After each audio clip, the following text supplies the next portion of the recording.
مفتی صاحب، محرم الحرام میں شادی کرنا، سالگرہ کرنا یا خوشی کی کوئی بھی تقریب کرنا، یہ خاص طور پر پہلے عشرے میں، اس کے بارے میں آپ کیا فرماتے ہیں؟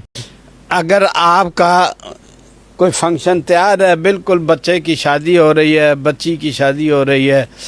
فنکشن تیار ہے، دعوت نامے ہو گئے، سارا کچھ اہتمام کر لیا آپ نے، اور اچانک آپ کے پڑوسی میں، اسی گلی میں، اسی محلے میں کوئی حادثہ ہو جاتا ہے، کوئی ایکسیڈنٹ ہو جاتا ہے، کوئی مر جاتا ہے، کوئی ایسی بات ہو جاتی ہے، یا ایک سے زیادہ جانیں تلف ہو جاتی ہیں، وہاں قانون تو آپ کو منع نہیں کرتا شادی کر رہے ہیں، کر لیں، لیکن اخلاق کہے گا نہیں۔ ادھر لاش پڑی ہوئی ہے، لاشیں پڑی ہیں، تو یہ ہم جا کے ان سے کہیں گے، بلکہ کبھی وہ آپ سے کہیں گے آپ کا خرچہ ہو چکا ہے،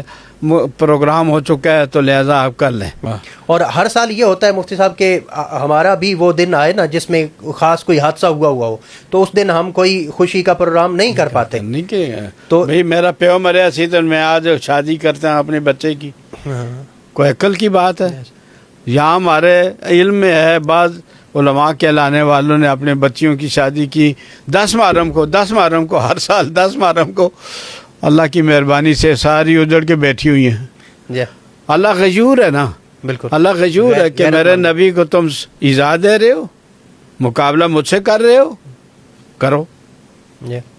پھر نتیجہ بھی آئے گا۔ تو مفتی صاحب یعنی کہ نہیں کرنا چاہیے، اخلاقاً نہیں کرنا چاہیے، قانون اور ہے، قانون ہے تو کر لو، ٹھیک ہے، قانون نہیں منع کرے گا، حضور کبھی نہیں فرمائیں گے ایسا، لیکن اخلاق یہ کہتا ہے یار خدا کا خوف کرو، محلے کے اندر حادثہ ہو جائے تو اس کا خیال کرتے ہو، پڑوسیوں کا حادثہ ہو جائے تو اس کا خیال کرتے ہو، اور نبی پاک کے گھرانے کے اوپر یہ قیامت ٹوٹی ہے، تمہیں کچھ خدا کا خوف نہیں آتا؟ ٹھیک ہے۔ مدعایش سلطنت بودے، اگر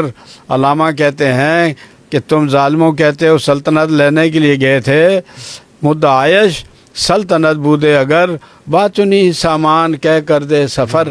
پھر یہ سامان لے کے جانا تھا، بچے اور بچیاں لے کے جانی تھی، لاؤ لشکر ساتھ ہونا چاہیے تھا۔